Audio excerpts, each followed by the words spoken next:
Whoa! I'm here. This is it.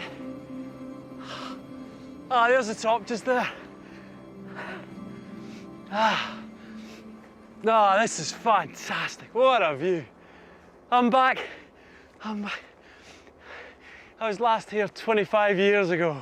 25 years. And somewhere around here I left my hammer. Oh, look at this. Here we are. Woo! Oh, would you look at this? Look at this view. This is what I remember. This is our ancient heritage laid out before our very eyes. Scotland's landscape has an epic and violent past. Hidden in these mountains and glens is the history of the planet. I'm going to show you how this landscape was used by a bunch of brilliant, maverick, eccentric scientists to solve the greatest mysteries of the Earth. And following in the footsteps of these pioneers, who blazed a trail where no one had been before.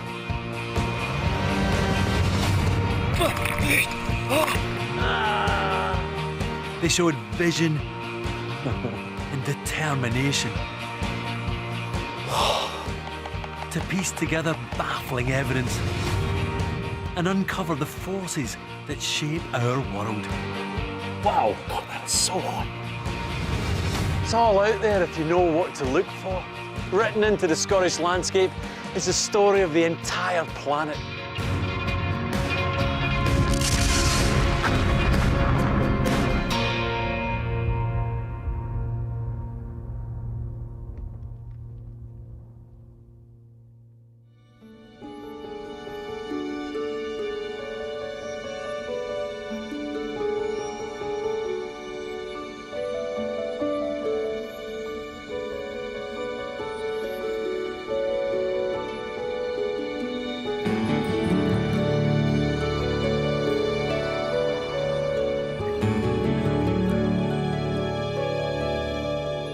Torridon in the northwest Highlands of Scotland.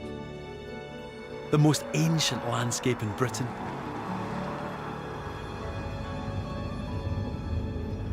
Wow, this is so remote. It feels like the ends of the earth.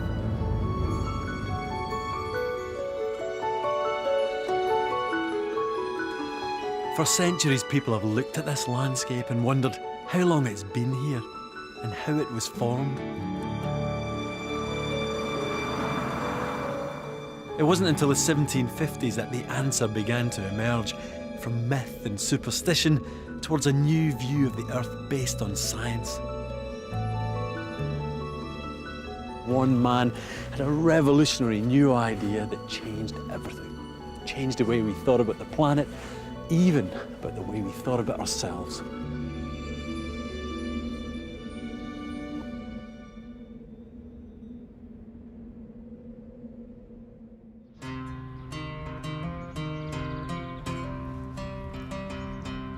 The man who started this scientific revolution grew up in Scotland's capital, Edinburgh.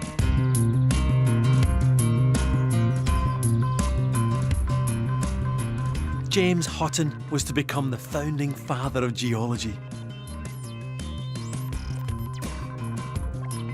As a young man, the hills around his home city made him curious about how the Earth was formed. Hutton used to often come up here, and he would have made a fantastic travelling companion. I mean, he was funny, he was bawdy, he was a bit rude. He liked his whiskey, he liked his women, and he loved debating new ideas. In 1747, Hutton was a young medical graduate with an unusually broad interest in the whole natural world. When he studied the origins of the landscape, he found that the accepted authority wasn't science, but theology. And Hutton was starting to think about the Earth. There really only was one geology textbook, and that was this, the Bible. What I love about this edition from Hutton's time is it gives a date for when God created the earth and the seas. Before Christ, 4004. not just in 4004 BC, but actually on Saturday, the 22nd of October, 4004 BC. Hutton believed in God, but unusually for a man of his time, he wasn't committed to a literal interpretation of the Bible. He believed that God had created a world that had a system of natural laws. But he didn't particularly dwell on these ideas. Instead, he did what many students do. He got drunk. He was also getting seriously distracted by the ladies, and it was that would prove his downfall. It was Hutton's relationship with one particular woman that seems to have led to heartache and to his banishment from his beloved Edinburgh.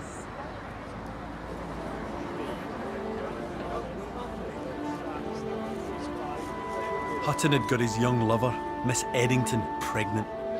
This was a scandal. She was rushed away to London to give birth. To limit the damage to his family's reputation, Hutton left Edinburgh. At the age of 26, he was forced to make a new life on a small, disused family farm in southern Scotland.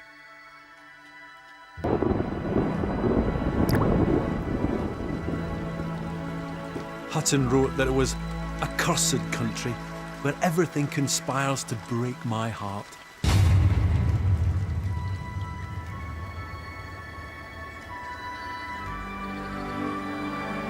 But it was this remote farm that would trigger his brilliant insights about the planet. Well, this is Sly House's farm, but what a landscape. I mean, it's bleak and windswept and pretty soggy today. And certainly not the kind of place where you feel as if you would devise a major new theory about the Earth as a system, but that is exactly what Hutton did.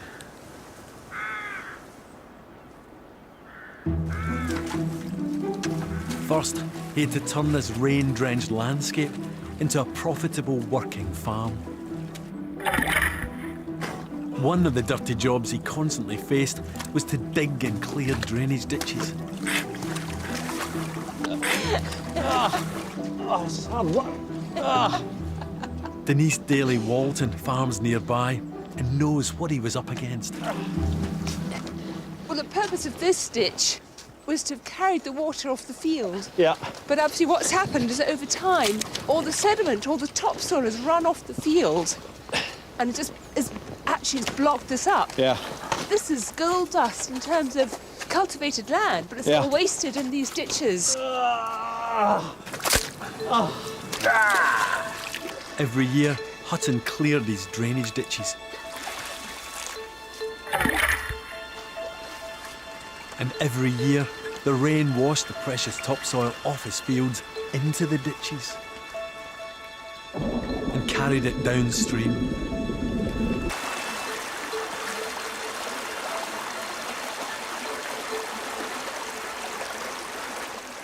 This burn draining through Hutton's land was the start of a long journey where all that soil washed away from his fields. The water flows down into larger and larger streams and in rivers, and of course, where the water flows, the sand, silt and mud follows, eventually being dumped in the sea.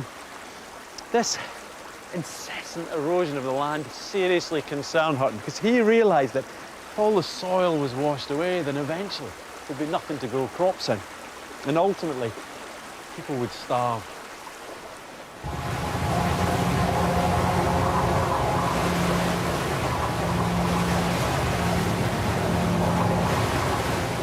Hutton looked at this erosion and realised it must happen not just in Scotland, but across the whole planet.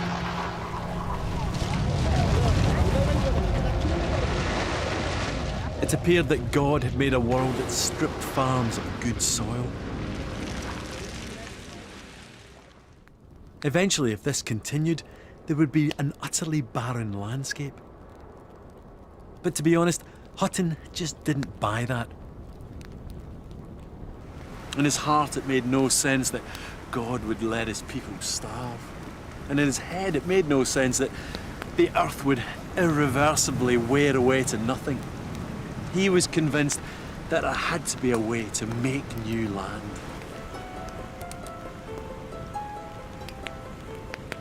Hutton, still only 34 and working in isolation, had come to completely reject the conventional view of the Earth.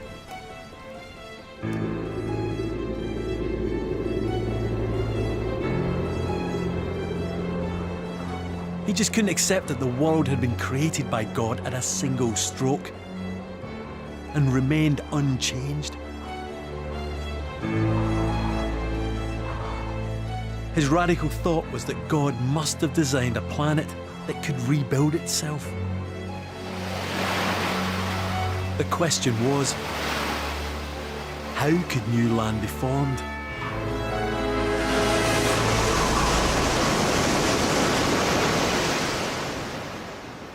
Hutton spotted something in the landscape around his farm that gave him his first clue.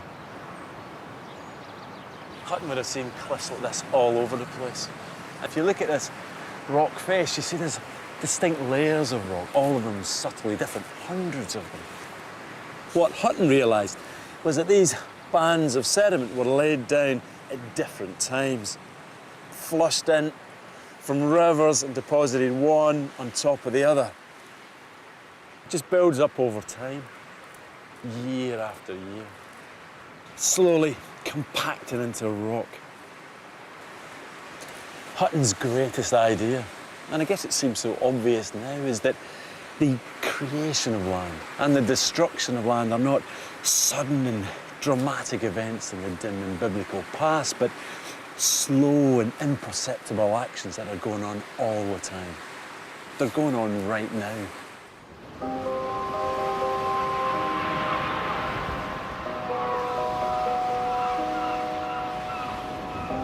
The idea that land was created from the rubble of the past was a startling new way to see the landscape. And this sedimentary rock, formed from layers of mud and sand laid down in rivers and seas, is found everywhere. From the white cliffs of England's south coast to America's Grand Canyon. Hutton had made his first breakthrough.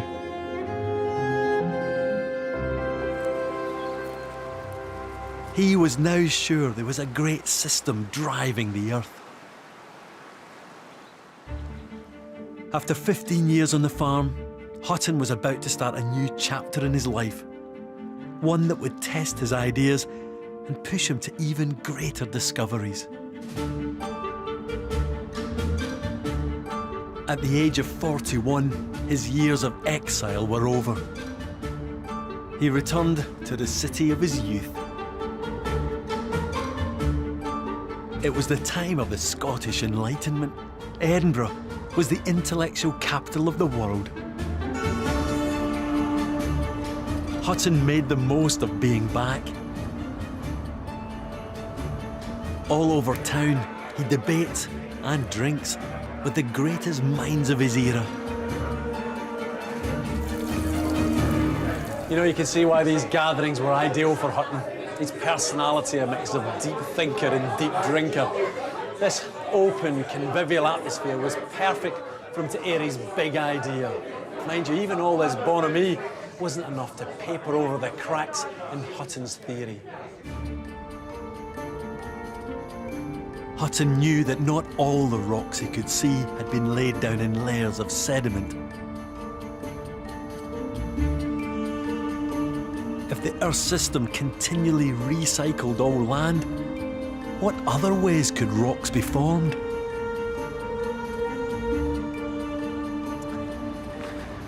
Hutton still had a large piece of the jigsaw missing.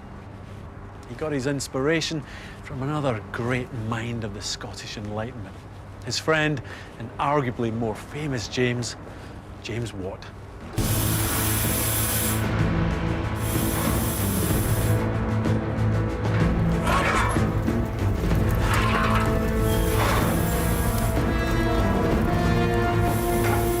Fellow Scotsman James Watt was an accomplished inventor.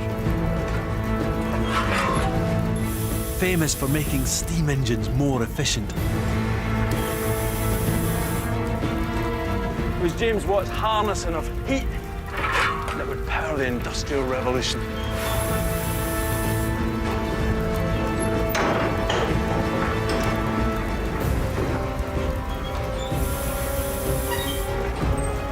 Hutton had a thing about machines, and he was fascinated by Watt's steam-powered contraptions. Hutton saw that heat gave steam engines enormous power. He began to wonder if heat powered the planet. Maybe heat within the Earth was a force that could change and renew the landscape.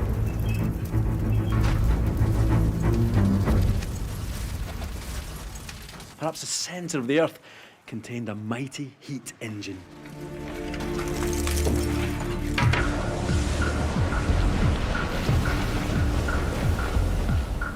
Scientists in the 1700s had seen active volcanoes, but they thought they were only small, isolated fires.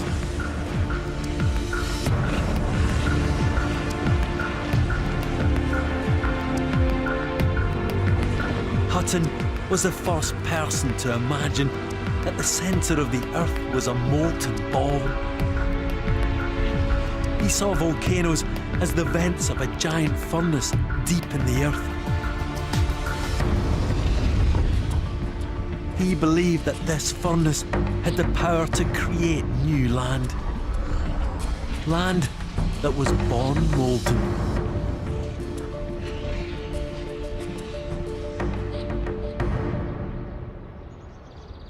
If he could prove that much of the landscape had started out molten, then he would have discovered another way in which the Earth could continually renew itself.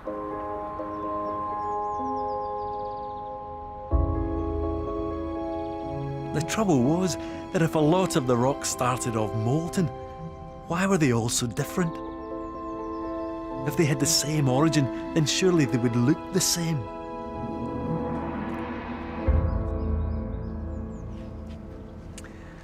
If you were trying to define genius, then I guess it would be about making remarkable connections that no one had ever considered before. But time and time again, he got his ideas from farm ditches, from local cliffs, from steam engines. And perhaps his cleverest piece of lateral thinking was when he hears about an accident at a glass bottle factory. Let's try this. Put another one in. Next one. Glass artist Siobhan Healy is going to help me recreate the incident that caught Hutton's attention. Something immensely satisfying with this. At a glass factory in Edinburgh, the workers accidentally left a batch of molten glass in the kiln too long. We've got 2 piles of broken glass. We'll treat one normally and use the other to recreate the accident. So this is ready. We'll just close it over. So that's us up to our top temperature. It'll go completely molten at that temperature, and it goes like liquid. So this one goes in the other one, yeah, the slow one. Yeah, this one's going to be substantially longer, this programme, because everything will be exactly the same apart from the rate of cooling.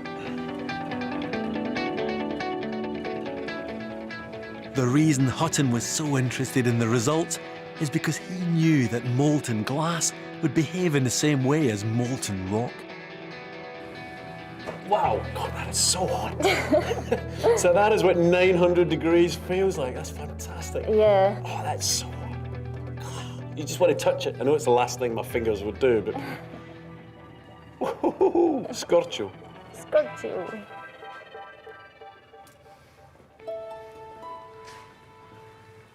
We've cooled the 2 samples at different rates. The results are dramatic.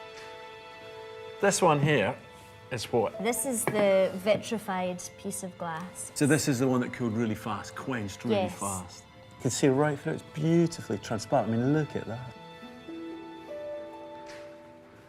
But this, completely different. This is a molten rock then. It's solidified really slowly. So you can actually see the crystals in here. Look at them.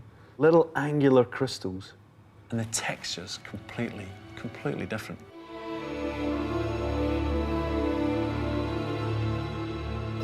Crystals are formed inside the glass or rock when atoms stick together. It takes a long time for clusters of atoms to grow big enough to be seen. When glass cools quickly, the crystals are very small and the glass is clear. But when the workers left the glass to cool down over a long period, large crystals were created. Hutton had an explanation for the many different rock types we see on the Earth's surface. Very slow cooling creates large crystals. Faster cooling creates smaller crystals, like in this granite. And rapid cooling creates tiny crystals, like in volcanic basalt. All we've done is alter how fast the molten glass cooled, and we've created two completely different materials from it. Hutton grasped that a whole variety of rocks could have started off as molten, and as they solidified under different conditions, their appearance and look would change. This meant that heat could have formed far more of the Earth's surface than previously thought, and it convinced Hutton that there really was a vast internal heat engine at work. Hutton had come up with two fundamental ways that land could be created. Sedimentary rock could form when weather, rain, frost and wind eroded the soil.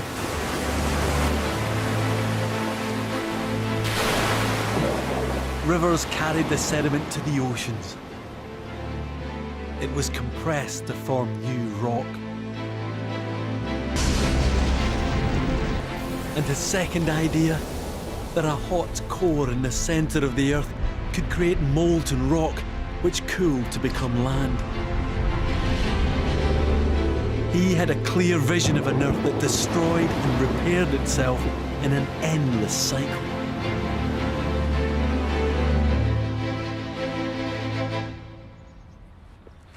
Hutton's idea is so beautiful. And amazingly, for something that was conceived 250 years or so ago, it's nearly all right. It's a big, coherent, impressive idea. And this concept of the Earth as a system, continually self-renewing, well, it feels so modern. But the big question was, back then, was the world ready for it? Hutton had to be persuaded by friends to go public with his ideas. He was worried about how they would be received. But in 1785, he presented his theory of the Earth as a system at the Royal Society of Edinburgh.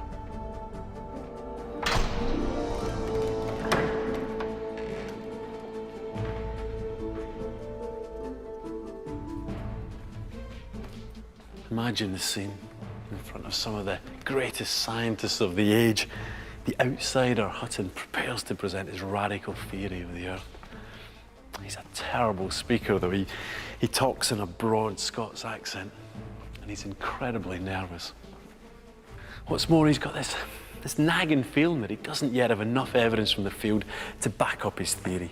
And he knows that what he's going to say is really controversial. His ideas go against all the religious orthodoxy of the day. In the event, his worst fears are realised. The presentation bombs. The gentlemen of the Royal Society rejected Hutton's theory out of hand. Worse, for the God-fearing Hutton, he was accused of being an atheist.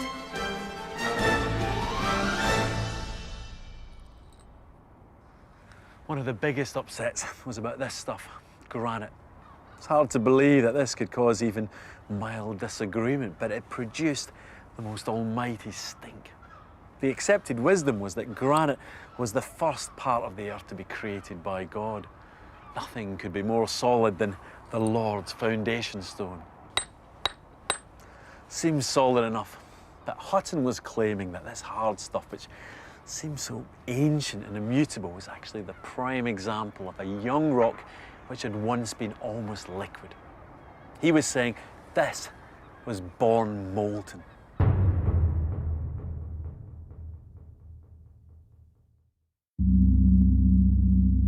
To claim that granite had started out molten challenged a whole biblical view of creation. 220 years ago, this was heresy.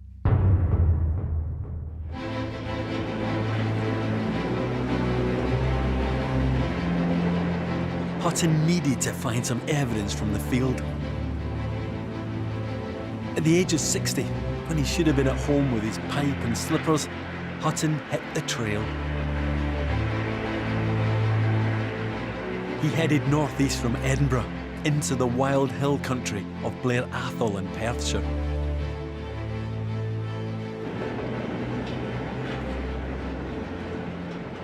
Travelling in the 1780s was a wee bit different to what it is today. It's going to take me a couple of hours to go from Edinburgh to Blair Athol in the southeast Highlands, but for Hutton it would have taken him 3 days on horseback. His search for stones would routinely give him saddle sores. He once wrote, "Lord pity the arse that's clagged, that's attached to the head that hunts for stones." But despite a sore arse, it didn't put him off.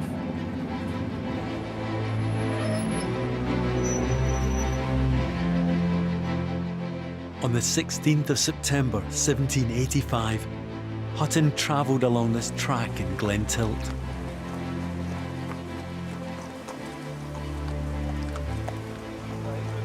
Hamish Cruikshank is a gamekeeper on the Athol estate.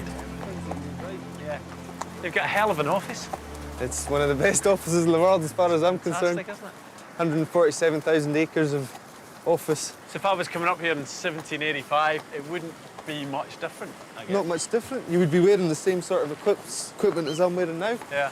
The tweeds, really, only the designs changed I think over you're the more years. camouflaged in the landscape than I am, that's for sure. It certainly looks I like think it. I'd be stalking up some deer with this.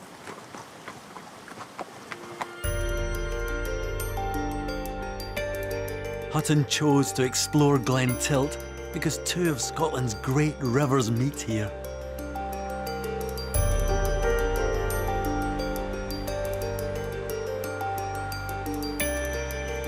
The River Dee runs over a bedrock of pink granite. The River Tay has a bedrock of grey sandstone. Where the rivers met, Hutton hoped the granite and sandstone would also meet. The contact, the meeting place, is right down the river, and that's what Hutton was going for. And if he could find where the two rocks met, maybe he would find evidence that granite had flowed as a molten liquid into the sandstone.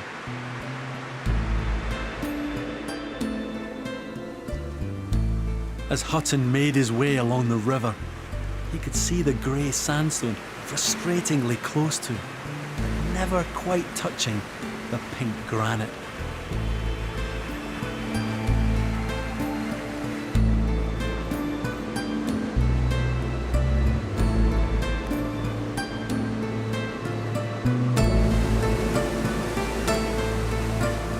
Then Hutton arrived at these rapids. This is the bed. Look at this.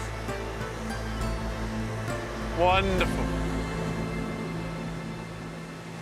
Hutton must have been just so pleased to see this. You can see there the grey rock, that's the layered rock. And then in front of us here, this pinky rock, which is the granite. And here, especially over on the other side, you can see it's all mixed in. If you come and look. Actually there, look down there. You see the pink rock and the grey rock's all muddled in. And that's the bridge. There used to be a bridge over here. Now there's no easy way to get across. Well, Hutton had saddle sores. I think I'm going to have rope burns. Woohoo!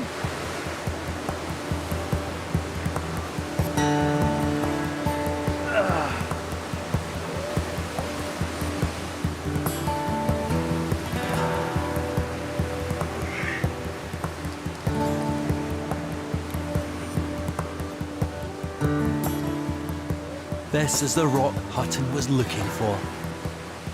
There's a cracker over here, look at this. This is a beautiful red granite. And this is the grey layered rock, sandstone. You can see how the granite is injecting itself forcefully into the sandstone. This is a brilliant bit. Look at this, it's just mad. Bits down here, so irregular. It's kind of like Italian ice cream or something. Lovely. You know, it's crystal clear here that the granite came from molten rock. It's getting injected in all directions. It's this way, it's this way. Over there, it's going up there. It's across that way. This is like a geological battle zone. These rocks showed that the landscape had changed. It had not, as the Bible said, remained unchanged since creation. Molten granite was proof of a giant heat engine in action.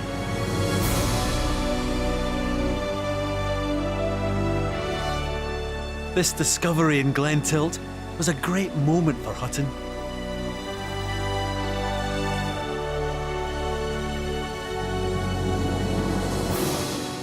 It's the kind of thrill that every geologist is after. It's why I too am fascinated by the rocks all around us. You know, the core to being a geologist is this ability to read the landscape, but it's really hard to explain to someone else. You just get used to it. It's kind of intuitive. It's kind of like a curse as well, because suddenly you can't really, I don't know, enjoy a landscape without thinking, what is that? And how is it formed? Is that sandstone? What is it? I always get told off when I'm on holiday for working. When I'm looking at the landscape and my wife says, stop geologizing and stop working. And I say, I'm just looking. But it's true, I think a geologist can't look at what's around and not think, how was that formed?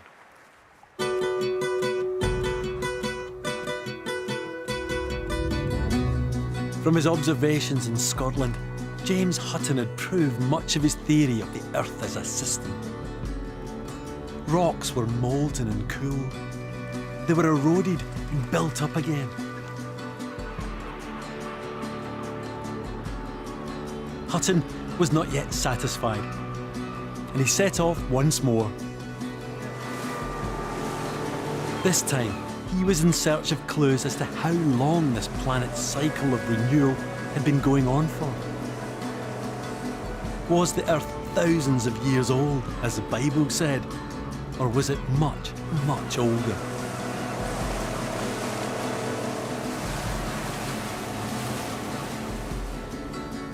In 1788, Hutton headed to Sicker Point on the Berwickshire coast, just a few miles from his old farm. You know, this time in April, normally the seas around here can be treacherous, but we've got a beautiful, calm, sunny day, which is pretty much the weather that Hutton had when he came here by boat with two friends to try and convince them about his theories of the Earth. What Hutton was on the lookout for turned out to be the most celebrated geological find in history.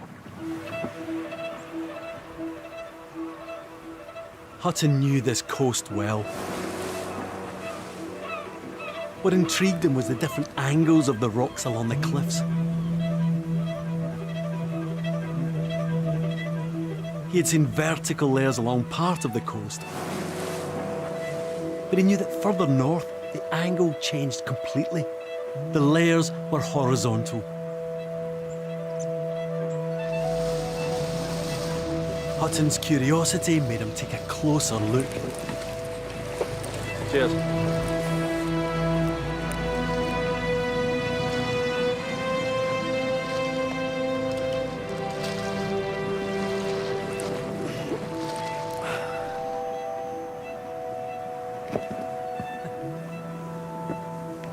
So good to be here. I mean, I guess it looks like a pretty normal piece of rocky foreshore to most people, but this place is geological gold.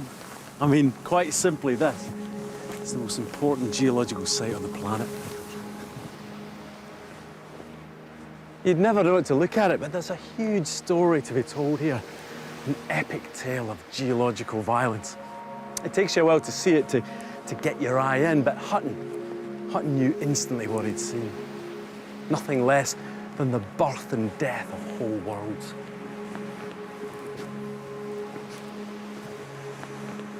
What's remarkable is that Hutton could see all of this, not in a giant cliff, but a 5-foot-high section of rock. In these horizontal and vertical layers of rock, he saw one long geological cycle piled on top of another. These layers of vertical grey rock started off as slurries of sand and mud slopped off an ancient landmass and deposited in the ocean. They built up on the seabed as horizontal sheets, inch by inch over millions of years. But although they started off horizontal, all that was about to change because the ocean started to close. What Hutton couldn't have known, but we've since discovered, is that continents move slowly across the globe. And this is why the rock layers are vertical and don't lie flat.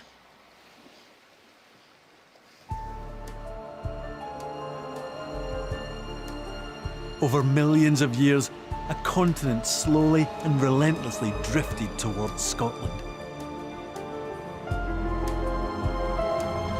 The seabed crumpled, pushing the layers of bedrock upright, higher and higher, until they became hills and mountains.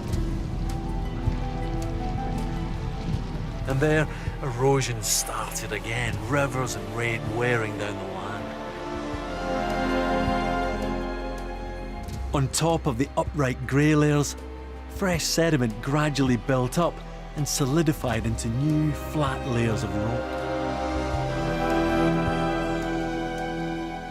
Hutton didn't know exactly what caused the formation at Sicker Point. His brilliant insight was to realise it must involve gradual processes that happened not in biblical time, but in deep time, stretching back immeasurably. Hutton was right, and we now know how old these layers of rock are. This grey rock is around 425 million years old, and this red rock is about 345 million years old. The gap between the two is 80 million years. And that is ultimately Hutton's most important legacy, an appreciation of deep time. The timeline of a planet. Hutton had a phrase that he used. He said, no vestige of a beginning, no prospect of an end. In other words, a timelessness in which small, gradual changes can achieve almost anything. Here at Sicker Point, James Hutton realised if one ancient rock formation could sit on top of another, this process must have taken an inconceivable length of time.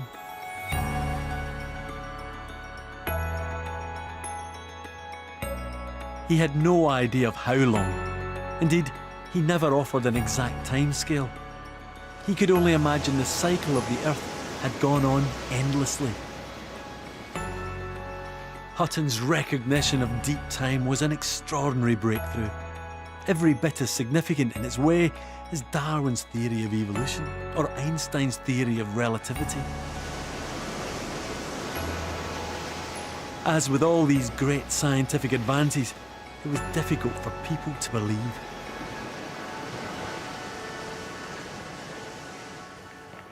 Ideas in geology, well, in science for that matter, are kind of like a relay race where the baton gets passed from hand to hand. Hopefully each time the baton gets passed along, the ideas get more solid and more accepted. But in the case of Hutton, that baton gets seriously dropped along the way.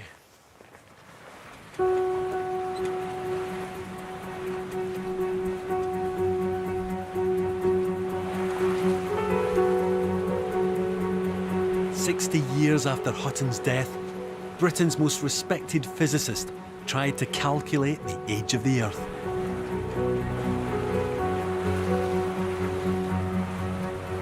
A Scottish scientist so successful he could afford a luxury yacht like this. It's time to introduce you to a very different kind of scientist. William Thomson, better known as Baron Kelvin of Largs. He was a colossus of world science. He's best known for the temperature scale, degrees Kelvin. That's him. He was everything that Hutton wasn't. He was deeply embedded in the academic establishment. Forceful, articulate, A real showman.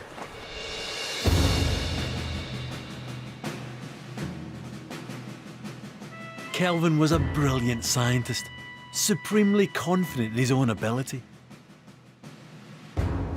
He rejected Hutton's theory of the Earth as a system of endless change. The Earth had to have an age, even if it was far older than the Bible said. Kelvin thought that Hutton and his followers were unscientific. His main problem was the claim that the Earth showed no vestige of a beginning and no prospect of an end, and that it was in a kind of perpetual motion. In other words, he thought that geologists were trying to break the laws of physics. It was time to smash that idea to pieces.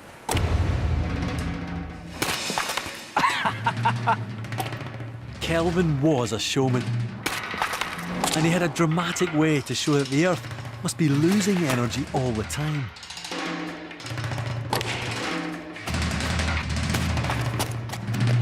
That could have been my head. Here we have our 15-kilogram cannonball. 15 kilos. I can hardly hold it. It's a lot heavier than it looks. All right, so what do we do? So I want you to stand in position, and we'll bring the cannonball up. Dr. Stuart Reid from Glasgow University shows me why Kelvin was convinced that Hutton's theory of endless change in the Earth was wrong. And then just holding with your hands. This cannonball is a pendulum. Gosh, everyone's pulling you forward. It's such a weight. And bring it right up to your nose. All right, here we go. When I let the pendulum go, it'll swing back towards me. If it hits me, my head will end up like the melon.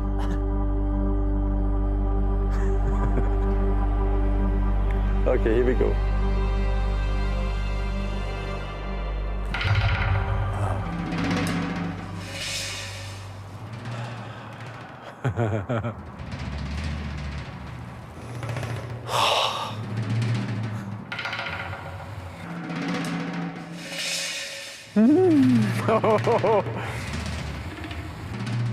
Why exactly is this not braining me then?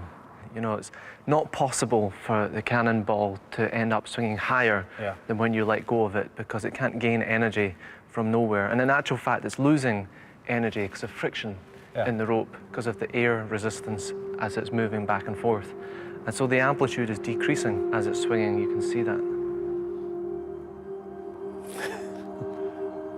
For Kelvin, this demonstrated that the planet, just like the pendulum, must lose energy all the time.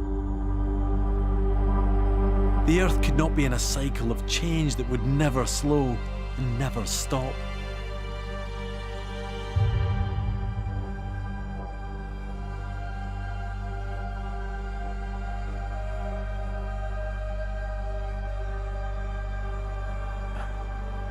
You know, it's a simple but effective demonstration of the real problem that Kelvin had with Hutton's theory, the perverse notion that the Earth was constantly creating, destroying, then recreating its surface over and over again forever. In fact, the Earth should be constantly losing energy, just like this pendulum will eventually come to a halt. Eventually. Based on the principle that everything has to start and stop, Kelvin was sure that the Earth had a beginning, an age. Hutton was a bit, well, woolly. He never gave a precise age for the Earth, and Kelvin wasn't going to let him get away with that. Grand claims needed to be backed up by hard figures, and he, Lord Kelvin, was the man to get them. He was going to take on the most audacious and controversial question of the era. Lord Kelvin was going to calculate the age of planet Earth.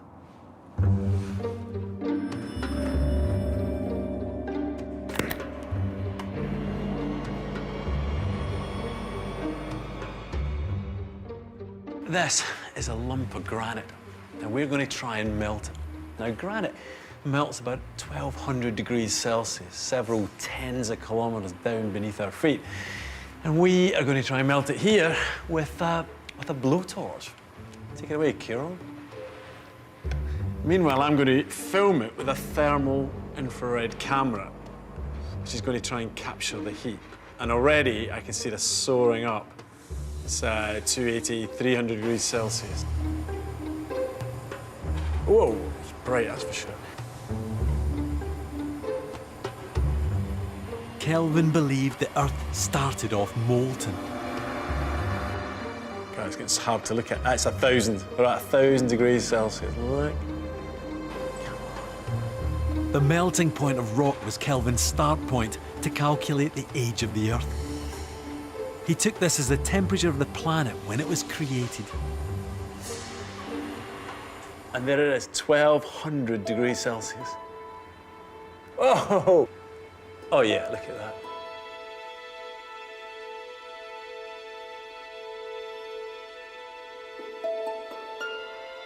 This is molten rock.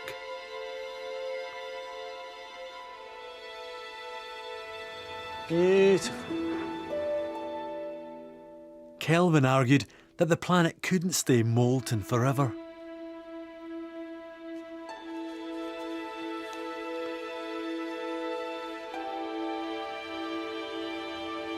Can we stop a second?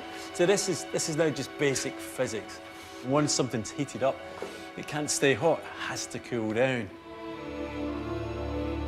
From his experiments, Kelvin knew how long it took small objects to cool down. If he scaled up his figures to calculate how long it would take an object the size of the planet to cool down, then he would have the exact age of the Earth. For years, Kelvin continued to tweak and refine his calculations. He finally put the age of the Earth at between 20 and 40 million years.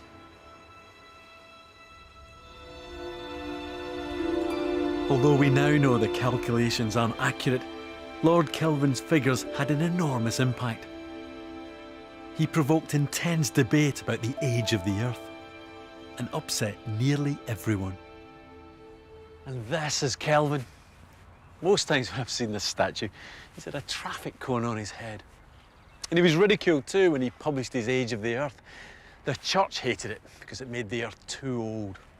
Fellow scientists, they hated it because it made the Earth too young. It just wasn't enough time for Darwin's theory of evolution to happen.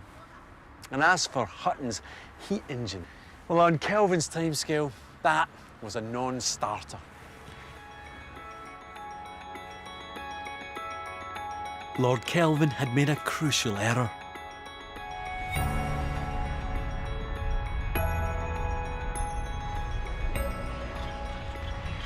His calculation was based on the idea that the Earth had cooled to a completely solid state.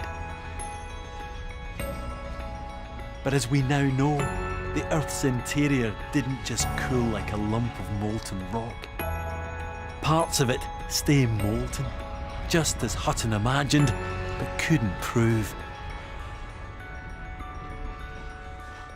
Kelvin might have been wrong, but his age of the Earth stood for almost 50 years.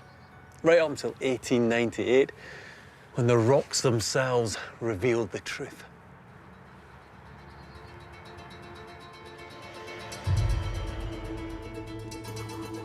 A few years before Kelvin died, there was a major breakthrough.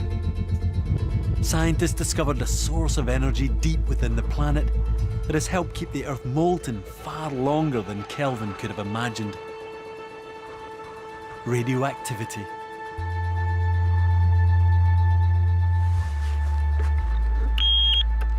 This is a pretty ordinary lump of granite from the Scottish Highlands. Those clicks you're hearing are particles that are hitting the thin sheet at the front of this Geiger counter. And they're coming from a tiny amount of radioactive uranium contained in the rock. We tend to think of radioactivity as man-made, but it's actually a natural phenomenon. A powerful energy source that's been around since the birth of the solar system.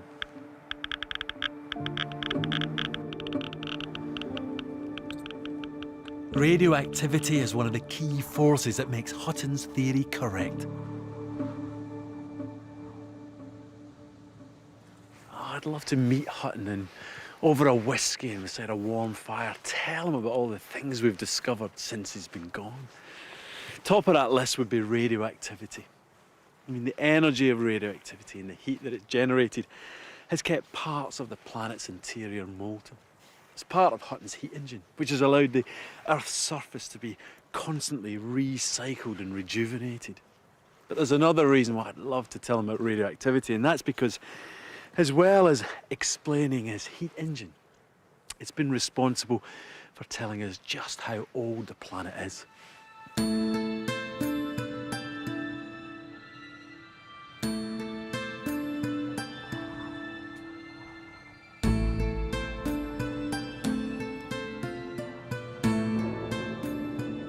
We can now look at the most ancient rocks on our planet and discover their true age.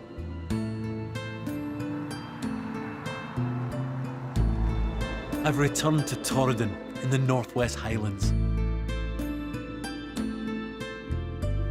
I'm hoping to find the oldest rocks in Britain up here.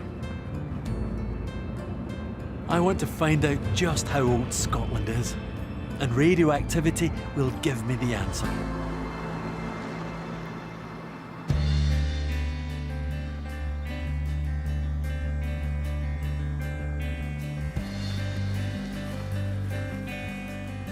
I'm heading into the backcountry with fellow geologists John Wheeler and Ian Miller. And you can see it's kind of swirly, can't you? Yeah, It's yeah. a bit subtle.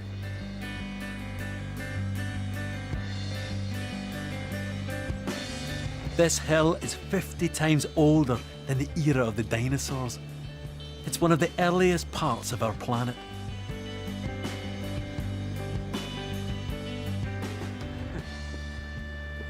Wow, this is spectacular, isn't it? Look at this. I mean, this whole outcrop is just kind of vein after vein after vein of this white, beautiful white rock. This rock is called Lewisian gneiss. This is kind of rock heaven for me. I mean, it's just the textures, the shapes, the colours of this Lewisian gneiss. It's beautiful, gorgeous. And here this stuff's got across and it stops. But what's even more fascinating, more mind-blowing than just how gorgeous it is that this rock could be part of the very first bedrock of Britain. Right, here we go. Ah. This is like the dark side of geology. It's cold, hard work. Oh, there we go. Yes. Much as I love this rock, we need to take a sample so we can measure its age. Okay, that's pretty good. Is it? It's getting nasty now, the snow's really coming in, but we've got it. We've got the rock we wanted. It's a beautiful piece of Lewisian gneiss. And apart from just looking gorgeous, this is the question: am I holding in my hand a fragment of one of the oldest bits of Britain? We're going to find out, but we've got to get it to the lab. Let's get off this mountain.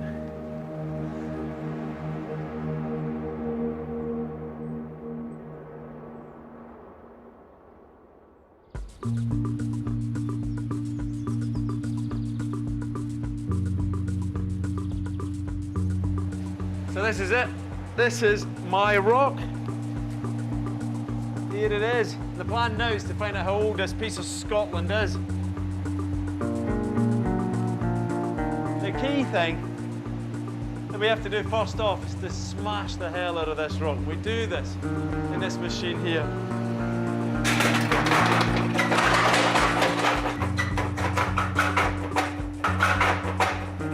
The ground-up rock contains the radioactive crystals I need. Look at it. So that's what a rock started like, and that's what it is now. And somewhere in here are the little crystals that we want today.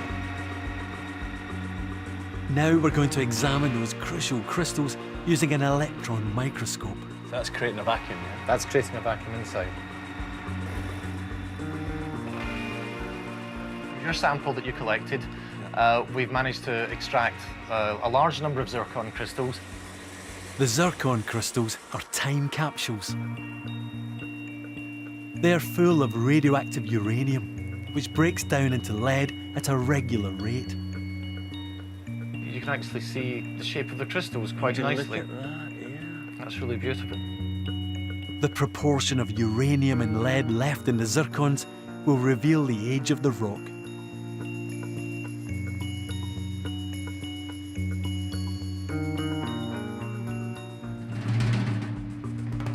The machine spits out an extraordinary bunch of numbers. Lots of numbers. Lots and lots My gosh, of numbers. lots of numbers. Lots of, yeah, many, many numbers. They're ranging from about 2,500 up to a little bit over 3,000 million years old. These ages are just unfeasibly old. I mean, 3,129 million years. It is astonishingly It's old. amazing. You know, the fact that it's between 2.6 and 3 billion years old is truly remarkable. I mean, this thing has been around for 2/3 of the age of the planet. The Earth is 4.6 billion years old. And the notion that a lump of Scotland is almost 3,000 million years old, well, what would Hutton have made of that?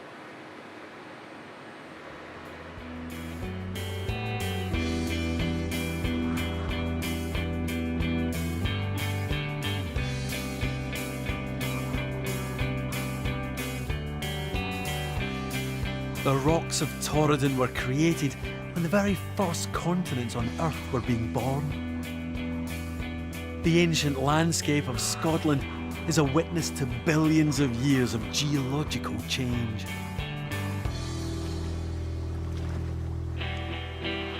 It was one pioneer who made this vision of a landscape possible.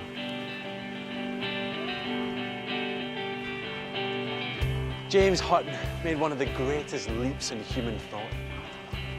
When he looked at the landscape, he saw what no one else had seen before.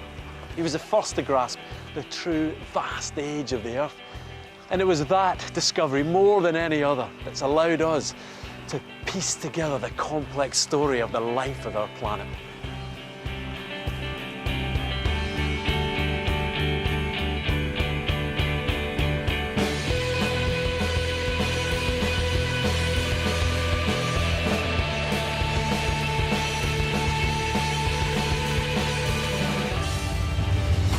Next time, I'll follow in the footsteps of the gung-ho geologist who uncovered Scotland's volcanic past, and the unsung hero Well, you can actually see it starting to go up there.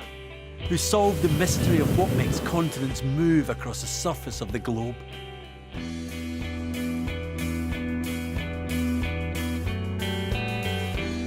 So Fascinating Men of Rock is back next Tuesday night at 8 on BBC